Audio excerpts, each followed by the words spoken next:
Kechir ona. 10-qism. Azimat qatorliq boshqa savodashlar sinfga kirib o'ltirdi. Azimat sinf ichiga shuncha qarigan bo'lsa-mu, olim ko'rinmaydi. U boya yotoqdan men bilan birga chiqqanda qilgan. Birdamning ichida nega g'oyib bo'lgandi? Ishik oldidan oyoq tevishi onglanishi bilan Toyir muallim kirib keldi. Hamma savodashlar o'rinlaridan turishib, "Muallim, yaxshimisiz?" "Savodashlar yaxshimisizlar?" deyishdi. Sinfdagi savodashlar bilan Toyir muallim o'zaro bir qo'r ahvollashib o'tgandan keyin Toyir muallim atrofiga bir qo'r nazar selib etib, "Oy, olim ko'rinmaydi-ku. Olim qani?" Azimat o'rnidan turib, "Muallim, bu yerdan olim bilan birga chiqqan edik." Lekin Azimat gapining oxirini day deyishiga sinfning eshigining ochilishi bilanla olim eshikdan kirib keldi. Toyir muallim olimga qarab, "Olim, nega bording? Vaqtga rioya qilishni bilmamsan?" Olim beshini ko'tarmay to'van ovozda, "Kechiring muallim, ojitim qistab ketib." "Ojiting qistab kelsa burunroq turishni bilmamsan? Agar darsga kiradigan vaqt bo'lmagan bo'lsa, qanday qilading, ha?" "Bo'ldi, men senga ortiq gap qilmay. Mang, berib o'rningda o'tirgan." Olim gap qilmay berib o'rnida o'ltirdi. Olim muallimga yolg'on so'zlagan edi. Uning nadimi hojati qistab ketsin. Tamak xumar tutib ketgachga hojatxonani kunda yo'q, har soatlik dam yilishda bir qitim yo'qlab, hojatxonaning xushpuroq attarlaridan huzurlangach, xumarni besiqtirib chiqadigan bo'lib qolgan edi. Toyir muallim bu qitim olimga ortiq gap qilmagan bilan har qitim undoq bo'lavermaydi-da. "Savodashlar, bugun dars o'tilmaydi. Qaysi kuni degandek, bugun o'quvchilar musobaqasi bor.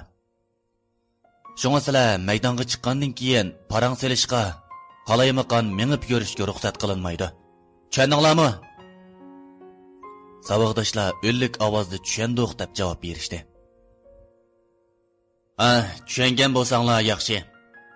Azimat, Shavyan, sizlarning tayyorlig'inglar bitdimi? Bular har ikkilisi tanglar. "Bitdi muallim" deb javob berdi. Undaqdi yaxshi. Sizlarning natijanglar bizning sinfning nomiga taqiladi. Shunga tirishishinglarni umid qilaman.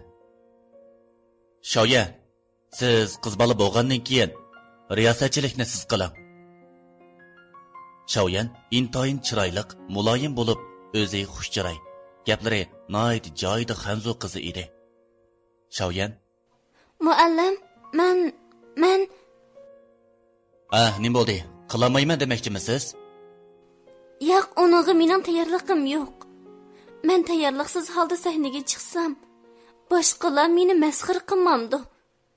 Kulanmagan nimanga hijayma deb boshqalarning kulgisiga qoladigan ish bo'lib qolmasin. Kechiring muallim." Bo'ptimisa. Boshda aytmagan xatolik o'zimda. Endi qanday qilsak bo'lar?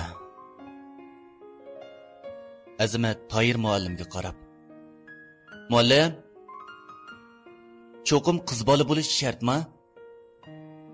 "Undaqmi emas."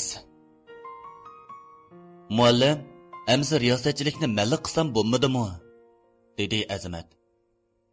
"Sening tayyorlig'ing bormi?" "Tayyorlig'im yo'q, biroq buningdan xotirjam bo'ling. Men cho'qim boshqalarning oldida sizni yerga qaratmayman." "Yaraysan, yigit. Amsa yarim soatdan keyin ratlik holda cho'ng maydonga chiqinglar. Men sizlarni shu yerda saqlayman." Hamma savodashlar ma'qul deyishib turib qoldi. Toyir muallim chiqib ketdi. Azimat bilan Shavyan o'zining yozgan materiallariga tafsiliy qarab, xato, tushib qolgan yerlarni to'liqlab o'ltiradi. Azimatning yana bir savoddashi, "Azimat, seni biri chaqirdi" dedi. "Kimkan u?" Menmi bilmadim, o'zing chiqib qarab boqmamsan. Azamat musobaqaga tayyorlagan materiallarni elib mengishni o'ntib sirtqa mangdi. Yon tarafda o'ltirgan olimning ko'zlari qizarib, nafrat nazarda Azamatning yozgan materiallarga qarab, Azamat kirmagan fursatdan foydalanib, uning daftarini darhol qo'yniga tiqib oldi.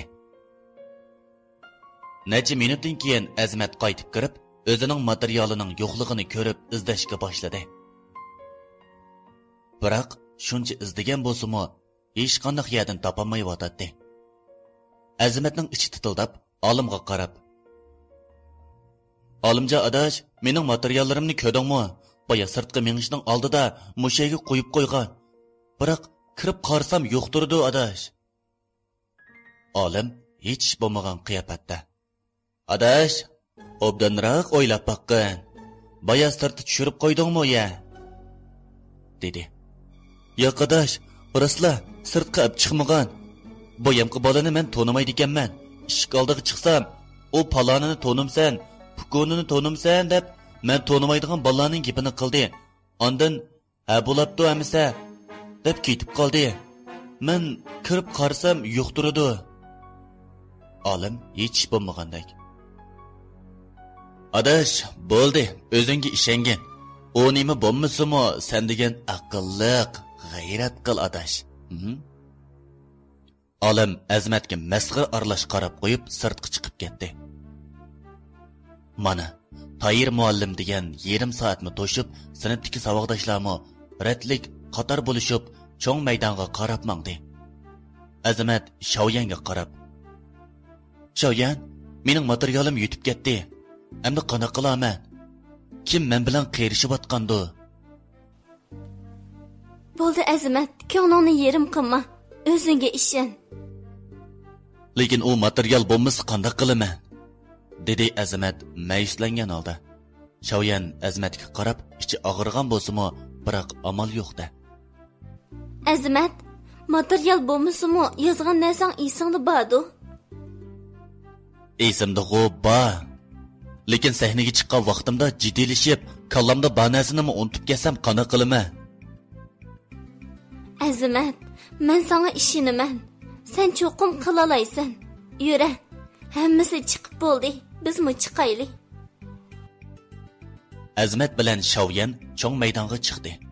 Cho'ng maydonda hamma o'quvchilar yipqi marjon tizgandek ratlik o'ltirgan bo'lib, oldidagi sahnani noit chiroyli bezigan edi.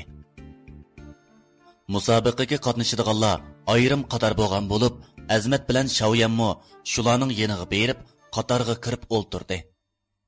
Tayir muallim Azamatga qarab kulimsirab qo'yib, o'zining o'quvchilariga qaradi. Qaradiyu chiroyi darhol o'zgardi. Bularning orasida olim yo'q edi.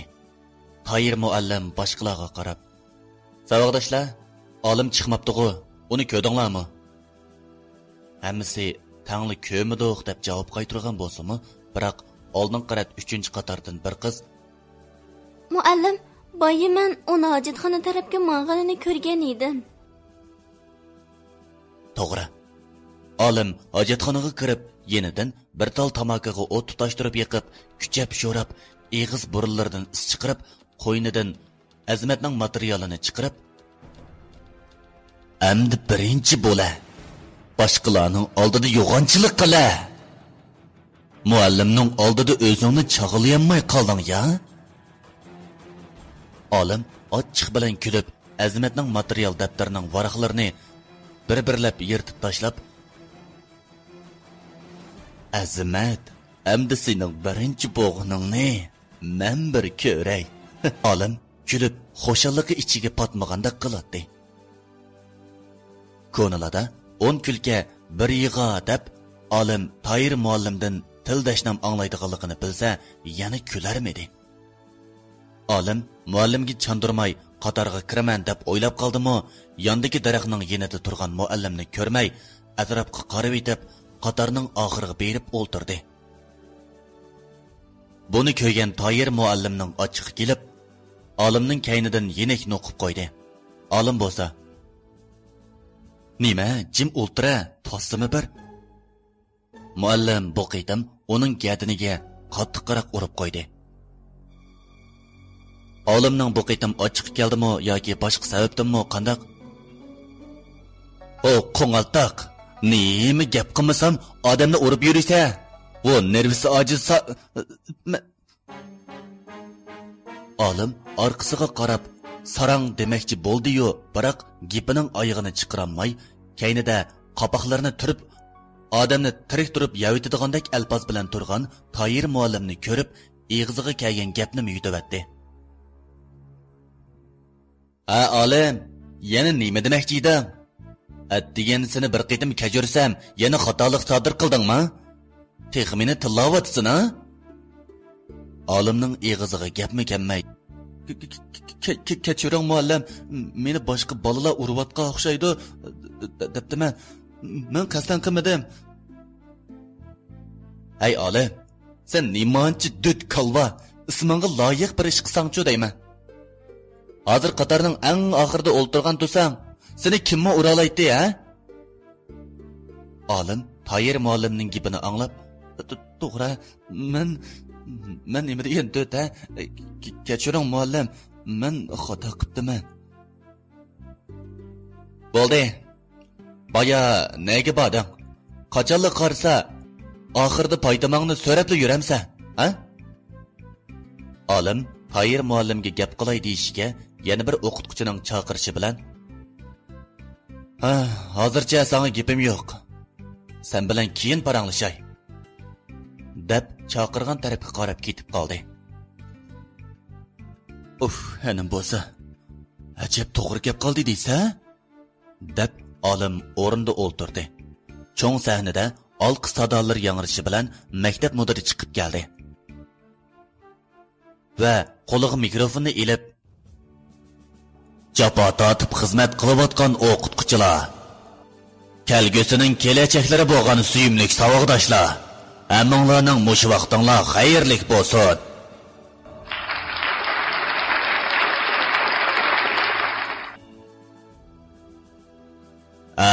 Bugun yilda bir o'tkaziladigan maktabimizning nutq so'zlash musobaqasi. Men musobaqani qisqacha tushuntirib qo'yay. Har bir sinfdan 2 dan o'quvchi musobaqaga tushadi.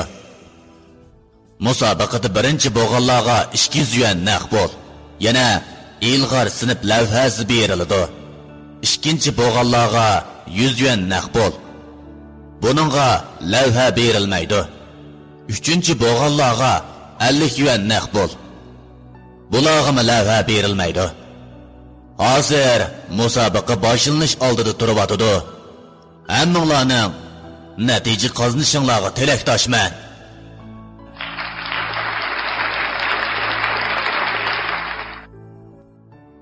Maktab mudiri sahndan tushishi bilan o'quvchi bolalar g'ulg'ul qilib, "Ey, birinchi daraja bo'lsa, nima degan yaxshi, 200 yuan berishdan sirt lavhami beradi ekan." To'g'ri. Biz hozir 200 yuan degan qanchalik bo'ldi degan bilan shu 20 necha yilning oldidagi 200 yuan hozirgi 2000 yuanga teng emasmi? O vaqtlarda 10 yuan emas, 5 yuan bilanmi bozorlarga kirib to'yg'idek yeb ichib chiqa olaydik. Hozircha taraqqiyotning olg'a ilgarilishiga ergishib bozorga kirdigan bo'lsak 100 yuan emas, 200 yuanmi yetmaydigan bo'lib qoldi. Boshqa sinfdagi mahirlar bir-birlab sahnadan tushib, azmat bilan Shaoyanga kelgan edi.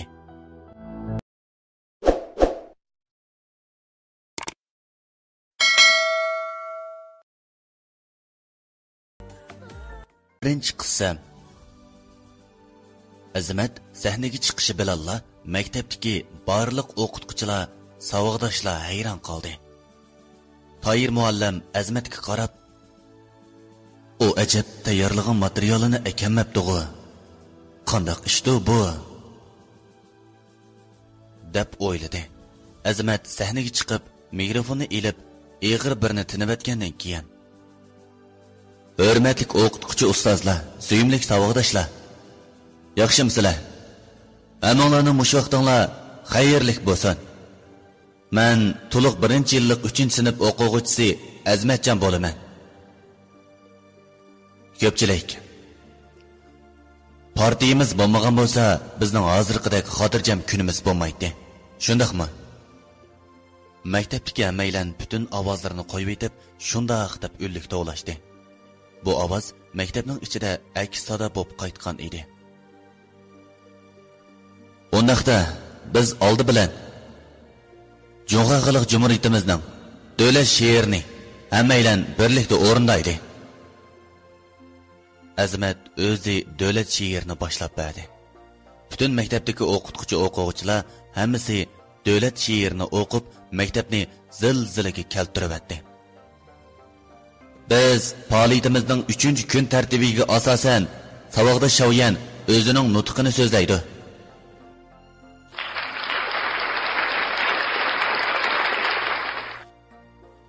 Shavyan sahnaga chiqib nutqni boshlabdi. Oradan 15 minut o'tgandan keyin Shavyan sahnadan tushdi.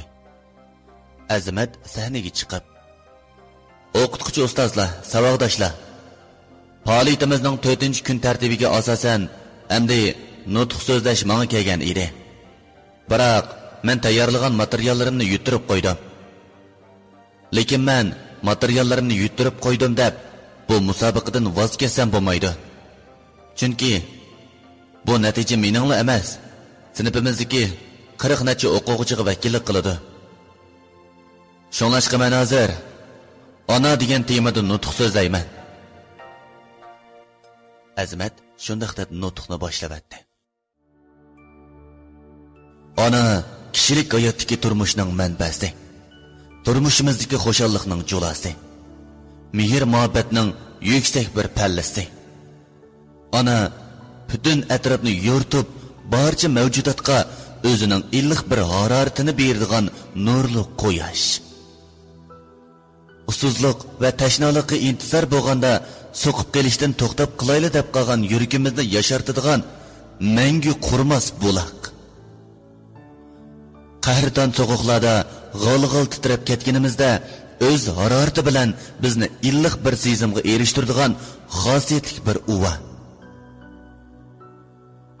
Ona bizni qorong'ulikdan necha oy qo'sqida papilab, necha kun ochiq to'lg'oq yeb, bizni yo'ruq dunyoga ko'z ochqizgan ulug' bir inson. Bizni erkiltib, yemay yegizib, kiymay kiygizib, o'l yerda o'zi yetib, quruq yerlarda bizni yotqizib, tabiatning illiq sezimlarini his qildirgan, o'zi osh yalang'och qasimi bizni osh yalang'och qo'ymagan bir inson. Ona bizning tunji ustozimiz. Ular biz bilan birga o'milib mengishni, tamoq yeyishni, yaxshilarga qo'ldosh bo'lishni, yomonlardan nafratlanishni o'rgatdi. Biz onalarni kengri ketgan go'zal boqqa o'xshasak, biz farzandlar shu go'zal bog'dagi echilib meva berish oldida turayotgan chechakka o'xshaymiz. Dunyodagi barliq onalar shu go'zal bog'dagi echilib meva bergichi daraxtdir. Ona teg'ichi yodimda turibdi. Sen kichik vaqtlarimda bizga kunda degidek allay naqshsa aytib beratding. Biz sening shu yiqimliq naqshlaringga jo'r bo'lib, tatliqqina uyquga ketgan edik. Ana, tek hozirgacha yodimda turibdi. Sen zimiston qish kunlarining birida sirtga chiqib ketding. Men uyda necha minut o'ynagan bo'lsam-mu, sen kirmading. Men seni izlash uchun sirtga chiqqan. Shu vaqtda sirti lapildab qor yig'ayotgan bo'lib, qor butun atrofni oq libos bilan yopgan edi. Men putumga oyoq kiyishni unutgan holda sirtga chiqdim. Biroq putum shuncha to'nglab ketgan bo'lsa-mu, lekin sening qorangni ko'rmadim. Putqo'llarim shundoq muzlab ketib, sening tezroq kelib, o'zingning illiq bir harorating bilan menga quchoq etishingni naqadar umid qilgan edim. Bu faqat bir o'zimgina ayon. Necha minutdan keyin sen kirding. Sen mening sirti turg'unimni, putumda oyoq yo'q holatda turganligimni ko'rib, qattiq ranjib, meni ikki ko'chat selavatding-yu. Lekin sen meni illiq bag'ringga besib, mening muzlab ketgan, sezimini yo'qotayli deb qolgan put-qo'llarimni illatdim. Sening onalik mehring ochiqing ustidan g'olib kelib, meni chin quchoqlab yig'lab ketdi. Mana bu sendiki va dunyodagi barliq onalardagi bo'ladigan bir xislat. Dunyodagi barliq onalarning hayotlik safari qutlug' bo'lsin.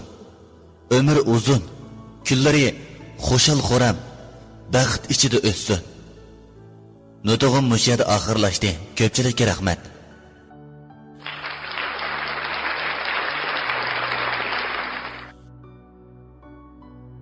Azamat so'zini oxirlashtirib, mikrofonni qo'yishiga chavaklar uzilmay chelinishga boshladi. Go'yo o'qituvchilar yaxshi deb vaqirasa, yana ba'zi ayol o'qituvchilar ta'sirlanib yig'layotdi. O'quvchilarmi chavaklarni uzmay chelayotdi. Tayir muallimning Azamatga bo'lgan ishonchi necha haslab eshib ketgan edi. Olim bo'lsa Azamatga o'shmanlik, nafrat, hasadxo'rlik bilan qarab, ya bir chavakmi chammasdan uningga tikilib qarab turardi. Azamat necha minut jimjitlikdan keyin mikrofonni elib, "Endi faoliyatimizning 5-kun tartibiga asosan biz partiya bo'lmagan bo'lsa, yangi jungu bo'lmaydi degan naqshini hammamiz birlikda o'rindaymiz. Qani savodashlar, hammanglar o'rninglardan turinglar." Azamat naqshini boshlab berdi. Hamma savodashlar birlikda naqshini o'qishdi. Buningga ergishib, o'qituvchilarmi naqshini birlikda aytishdi. Naqshi oyoqlashib, Azamat: "Bugungi faoliyatimiz mushada oxirlashdi. Ko'pchilikka rahmat." "Rahmat sizlarga." deb salom berib o'tgandan keyin sahnadan tushib ketdi. Azamat sahnadan tushib, yana o'zining qatoriga kelib o'ltirdi. Maktab mudiri sahnaga chiqib, mikrofonni qo'liga elib: "Savodashlar, biz taqozolik ilkida kutgan vaqtma oxiri yetib keldi. Hozir men natijani e'lon qilaman. Agar qoyil bo'lmaydiganlar, gapni naq maydonda aytinglar. Avval kaynidan boshlayman. Men boshda o'qituvchilarga aytgan, bir sinfdan 2 odam musobaqaga tushadi. Birinchi, ikkinchilikni bir sinfdan 2 odamning qobiliyati yuqori bo'lsa, ikkilisiga teng basimi bo'ladi deb eskartgan. Amasa men natijani e'lon qilaman.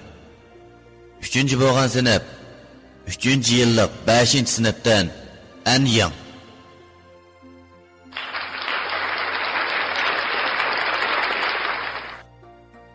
Ikkinchi bo'g'ichi 1-yillik 3-sinf o'quvchisi Shavyan.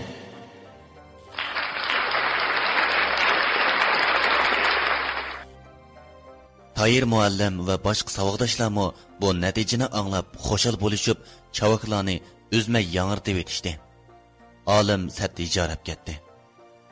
"Qarmoqqa Azamat o'tamabdi-da" deb o'ylab, "Potqiniga yarasha holing tayinliqkan-ku. O'zingni chaqlamay, shilting atma bayqush" deb ichida Azamatni masxir qilib o'tadi. Dal mush paytda maktab mudiri: "Endi birinchilikka erishgan chempion bo'g'ichi yanala 1-yillik 3-sinf o'quvchisi Azamatjon Tursun."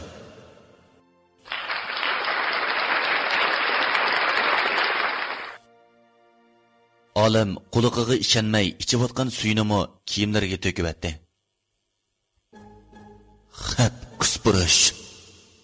Sening yana ta'ling kap qoldi." Tayir muallim sinfdagi barliq savodashlar hayronlik ilkida Azamatga qarab, hayajon ilkida chavaklarni uzmay chelib ketdi. Maktab mudiri: "Savodashlar, farangsanmanglar. Navbatda musobaqada yengib chiquvchilarni taqdirlash va mukofotlash etib boramiz. Musobaqada utuq qozongan o'quvchilar oldiga chiqinglar." Azmat qatorliq bu 3 o'quvchi oldidagi sahnaga chiqdi. Maktab mudiri degani bo'yicha Azmatga 200 yuan naq pul, ilg'or sinf lavhasi, Shaoyanga 100 yuan naq pul, ondan 3-chi bo'lgan o'quvchiga 50 yuan naq pul berdi. Savoqdoshlar, sizlar mana bu 3 o'quvchimizdan ilhom elishinglarni umid qilaman. Bo'ldi, tushib kelsanglar bo'ladi. Endi mushu yaramliq o'quvchilarni tarbiyalagan o'qituvchilar oldiga chiqinglar. Toyir muallim va yana Toyir muallim bilan yana bir o'qituvchi faxrlangan holda oldiga chiqdi. Sahnada 2 o'qituvchi bor. Uningdan hayron qolmasanglarmi bo'ladi.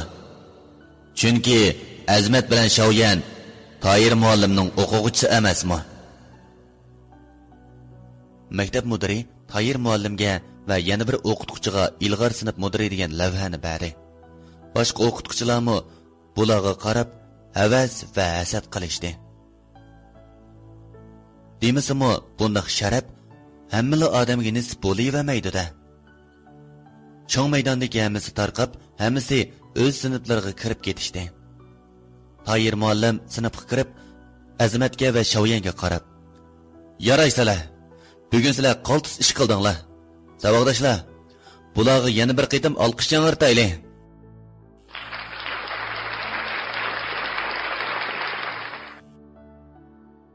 Sinfning ichi olqish sadolar bilan yangrab ketdi. Toyir muallim Azmatga qarab: "Azmat, sen materialingni olib chiqmay so'zlading. Haqiqatdanmi qaltiskansan jumi?" Yonda turgan Shaoyan Toyir muallimga qarab: Muallim, Azmatning tayyorlagan materiallari yutib ketgan edi. Shunga u quruq qo'l chiqishga majbur bo'ldi. Toyir muallim bo'lsa: "Ha, mundaqdanga, boya sahnada shundaq deysa, men teg'i mundaqla deb qo'ygan gap o'xshaydi debdiman. Azmat, sen boshqalarni qoyil qilib qolmay, yig'latib etding juma." Azmat mukofot olgan 200 yuanni muallimga tangladi. Toyir muallim intayin ta'sirlandi hamda Azmatda oq ko'ngillik, oliy janoblik xislati borligiga opirin o'qib, "Bo'ldi. O'zingning yenida tursin. Bu degan sening amgak mevang." deb Azmatning qo'lidagi pulni qaytirib etdi. Qishmi o'tdi. Yozmi chaqmoq tezligida o'tib ketdi. Oliy maktabga imtihon beradigan vaqtga ozlik qolgan edi.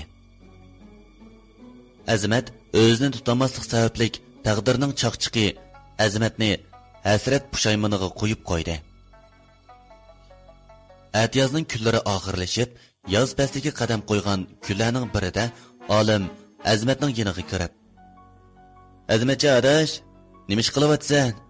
Ajibmi ishing tugmay ketdi-ku. Oran bir damog'in chig'imizda sirtqa chiqib aylanib kelsak bo'lmamdi?"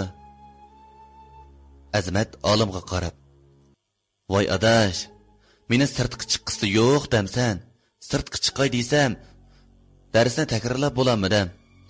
İmtihonim yaqinlashib qoldi. Shunga adash, bugun kechirgan. O'zing aylanib kirgan a?" Azmat mush gaplarni qilib bo'lishiga olim o'chmalik nazarda Azmatga qarab: "Ha, bo'pti. Sen burundan tortib meni yaratmaysan. Meni g'o do'st qatorida ko'maysan.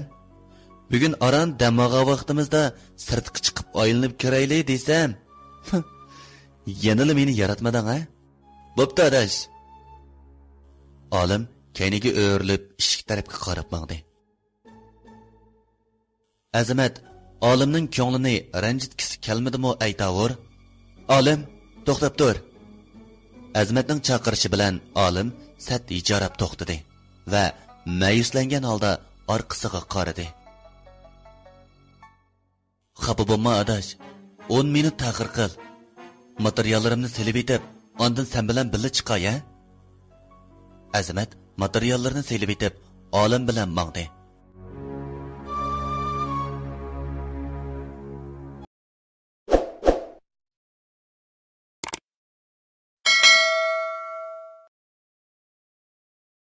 Ikkinchi qissam.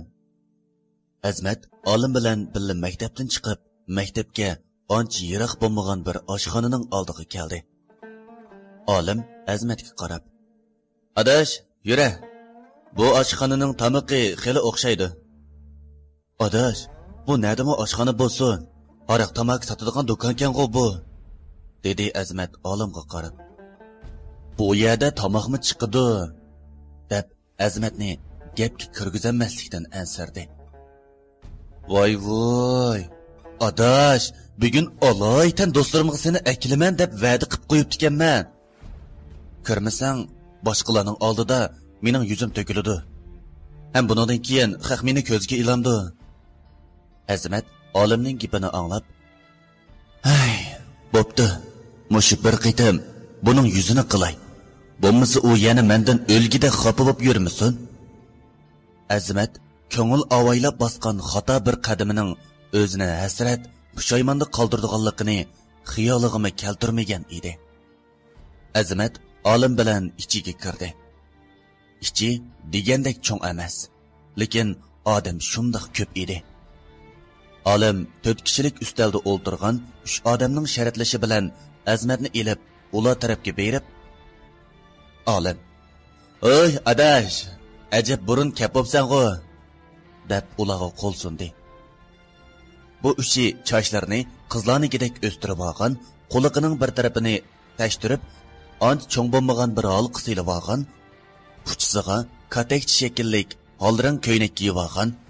Bular erkak turib bo'g'iniga pushaymon qildimi, qizlardek kassasini chiqarib turdigan yim padachilar ishtini kiyib olgan edi. Bularni tonimaydigan kishilar qiz bolamikin deb qilishi aniqli edi. Bularning kiyinishi, yurish turishiga qaraganda bular hargizmi o'quvchi emas, jamiyatning dashqonlaridek ko'rinadi. Olim Azmatga qarab: "Bu yoq bo'lsa mening savodishim, ham yurtdoshim, ham do'stim Azmatjon. Azmatjon adash, bu yoq bo'lsa mening jamiyatdagi do'stlarim. Bu yoq Nijat, bu bo'lsa Erkin. Bu Vangji." Azmat qo'lini bu uchiga tanglab: "Yaxshimisizlar? Tanishganimdan xushalman," dedi. Qarshi tarafmi: "Bizmi tanishganimizdan intoyin xushal. Qina o'ltiringlar." Azmat bularni faqatli yoqtirmaganda qiladi. O'zini xuddi bo'rining orasida qolgan qo'zidek his qilib qolgan edi. Olim Azmatga qarab: "Adash, ancha xushal emas qo'ysan. Nima bo'ldi?" Azmatni chandurmay: "Hech nima bo'lmadi. Ataganda so'g'uq suvni ko'p ichib oldimmi, qo'rsqim tuyuqsiz og'rib ketdi." Olim bo'lsa o'rniga qarab: "Hech qisi yo'q adash. Ras, nima tamoq yeging bor? Men mehmon qilay." Azmatning bu yerdagi g'ayri puraqdan ko'ngli oyilib ketdi.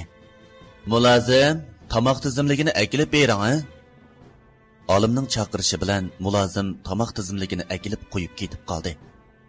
Olim boshqa do'stlariga ko'z qisib qo'yib Azmatga qarab: "Adash, mana tamoq tizimligiga qarab, o'zing yaxshi ko'radigan tamoqni tanla." Azmat tamoq tizimligiga qarab: "Oy, hammasi cho'ngsa ekan-ku. Maladufu, malayu debdo ish qilib, odamning eg'izi kelmaydigan tamoq ismini ko'ygan Azmat olimga qarab: "Adash, bularning hammasi cho'ngsaylar ekan. Kichik tamoqlar chiqmamda bu yerda." Azmatning gapini anglagan olim yana mulozimni chaqirib: "Sizlarning bu yerda odatdagi tamoqlar chiqmamdi?"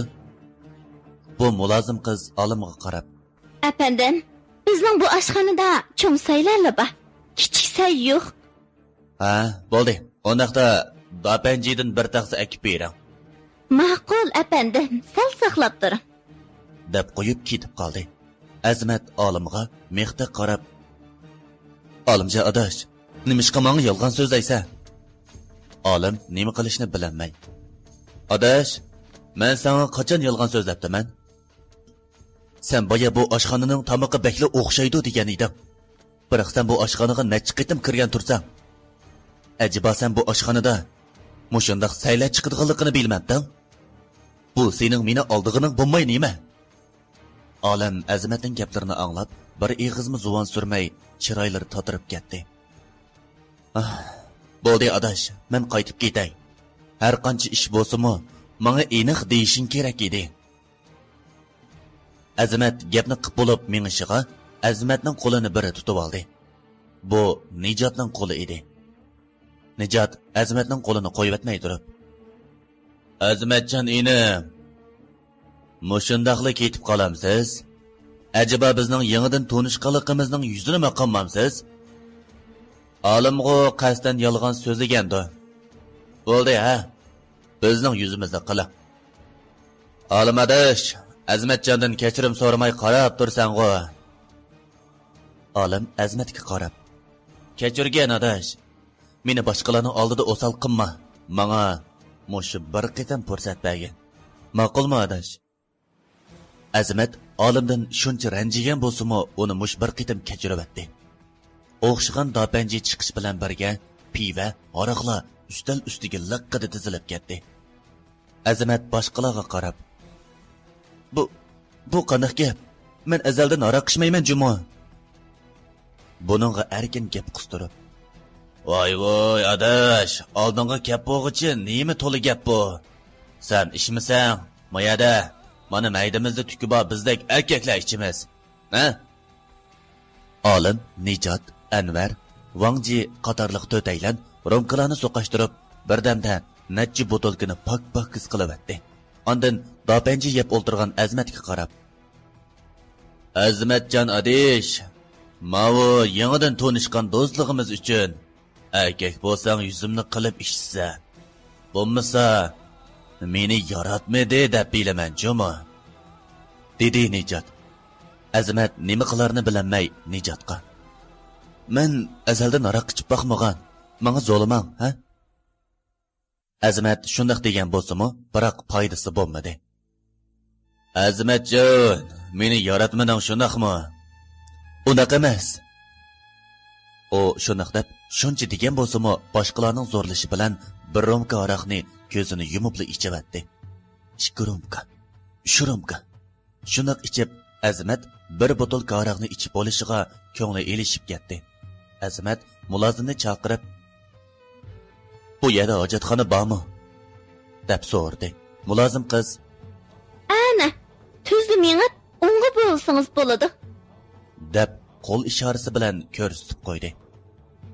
Azimatning hojatxonaga kirib ketgan fursatdan foydalanib, olim bir romka aroqqa yanchiqidan qog'ozga yo'g'ib olgan undak bir narsadan ozroq qo'yib aralashtirib etdi. Va olim boshqalarga qarab, buni maxfiy tutinglar, ha? Imkon qadar Azimatning xodini bilmagidek olg'a tushirib qo'yaylik. Boshqalarmi ma'qul degan ma'noda beshini lang'ishitib qo'yishdi. Necha minutdan keyin olim hojatxonadan chiqib, qo'lini yuvayotgandan keyin kelib o'ltirdi. Adash, boyadan beri xilali ishdi. Endi men senga eng oxirgi bir romka aroqni tutay. Buni ichayotgandan keyin qaytib ketaylik. Azimat ozroq masbub qolgan bo'lib, bo'ldilar. Boyadan beri xili ichibdiman. Endi bu bir romkani ichivatsam, qaytib ketadiganmiz. deganni o'ylab, olim tanlagan bu bir romka pushaymon o'kinish harqini ichivatdi. Andan keyin olim, "Og'inilar, biz qaytqash turaylik, ha?" deb ko'zini qisib qo'yib, Azimatni yo'lashtirib maktabga mangdi. Olim Azimatni yo'lab maktab oldiga kelganda, "Azimatcha adash, endi o'zing mangsang bo'larmikin? Bo'lmasa, amonlik saqlovchi bilib qolsa, chatoqning cho'ngi chiqadi." Azimatning endi xudi bo'lmag'ashqa o'zini joylab mangamayotdi. Olim amal o'ylab Azimatni yo'lab maktab darvozasidan kirgan bo'lsa-mu, amonlik saqlovchi ko'rinmaydi. Ham bu vaqtda qorong'i tushib bo'lgan bo'lib, butun atrof jimjit edi. Olim bu fursatni g'animat bilib, tez qadamlar bilan Azimatni yo'lagan peti yotqiga kirib ketdi.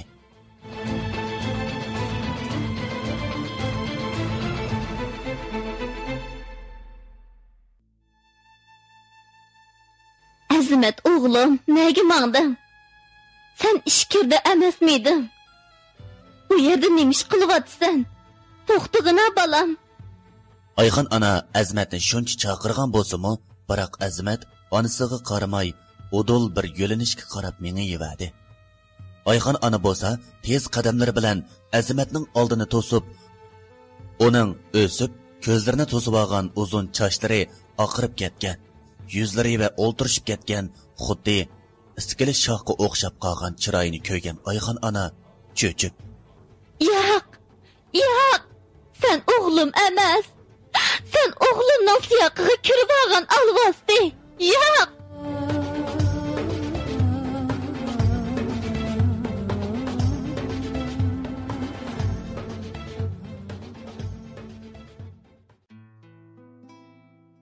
Ana, ko'zingni ochi ana, nim bo'lding?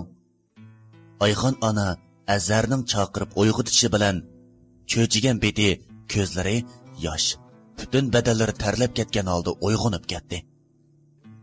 Azar onasining buncha qo'rqib ketganiga qarab, "Ona, nim bo'lding? Qarib esib qolgan o'xshamamdi." Ayxon ana necha sekund jimjit turib o'tgandan keyin Azarga qarab, "O'g'lim, akang tushimga kirib qopdi. U hozir qandaqroq turib atqandi?" deb yig'lab soldi. Ko'nilada onaning yuragi bola bilan bir tutash, uning bilan qalbdosh keladi deb bekor aytmagan ekan. Azmatning xato bosgan qadamlarini Ayxon ona sezib qolgandek qiladi. "Voy ona, bo'ldi, akamdan ansirmigina? Akam hargizmi sen o'ylagandek emas.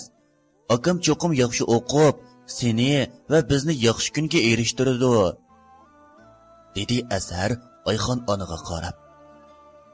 Ayxon onaning ko'zlaridan yoshlar yomg'ir tomchisidek to'kilib o'tadi.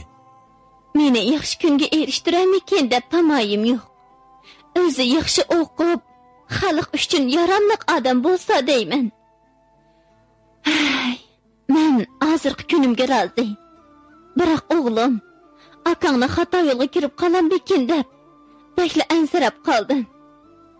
Yuragimmi faqatli joyida emas." Ayxon ana faqatli o'zini tutolmay yig'lab ketdi. "Bo'ldi ona, yig'lamag'ina. Yomon tarafini o'ylamay, yaxshi tarafini o'ylayli, ha ona? Ona qursqim ichib ketdi. Yana kelib tunugin biri bilan deyishib qo'ygan, ishqa boraman." Ayxon ana yeshini surtib etib, "Ishqa boraman dedingmi?" "Ha ona." "Qayerga borasan? Ishi ig'irmi? Kim bilan borasan jinim bolam?" "Voy ona, menmi cho'ng bo'ldim. Qachonli qarsa, sen ishlab yursangmi qamlashmaydi-da. Tunugin tuvanki mahallidan mutallib kiribdikan. Avu qo'shni kanitdagi o'qituvchi Ro'zi muallimni senmi taniysan-ku?" "Ha, taniyman." "Shu muallim noyadan, binodan uyobdimish. Shung bu uydan ko'chidikan. Uydagi narsa keraklarni yo'tkaydiganga odam lozim bo'lib qopti. Shung mutallib bino yenimga kiribdikan. Ishlamsa deb." "Qancha pul beradigan bolam?" "100 yuan berdikan." "Bolam, ikki odam 100 yuanmi?" "Voy yo'q ona, bir odam 50 yuan. U o'qituvchi emasmi? Shunga sexiylig'i tutib qolgan chig'i. Bo'ldi ona, tezroq menga tomoq etib bera, men kechikib qolmay yana." Ayxon ana, "Ma'qul bolam. Men hozir senga o'xshitib lag'man etib beray." deb Ayxon ana tomoqqa tutish qilib, yarim soatlardan keyin o'xshagan mizzilik lag'man tayyor bo'ldi. Azmat tomoqni yeb bo'lib, "Rahmat senga jinim ona, amisi men mangdim-a?" Azhar eshik oldiga chiqib bo'lganda Ayxon onaning chaqirgan ovozini anglab, kayniga qaradi.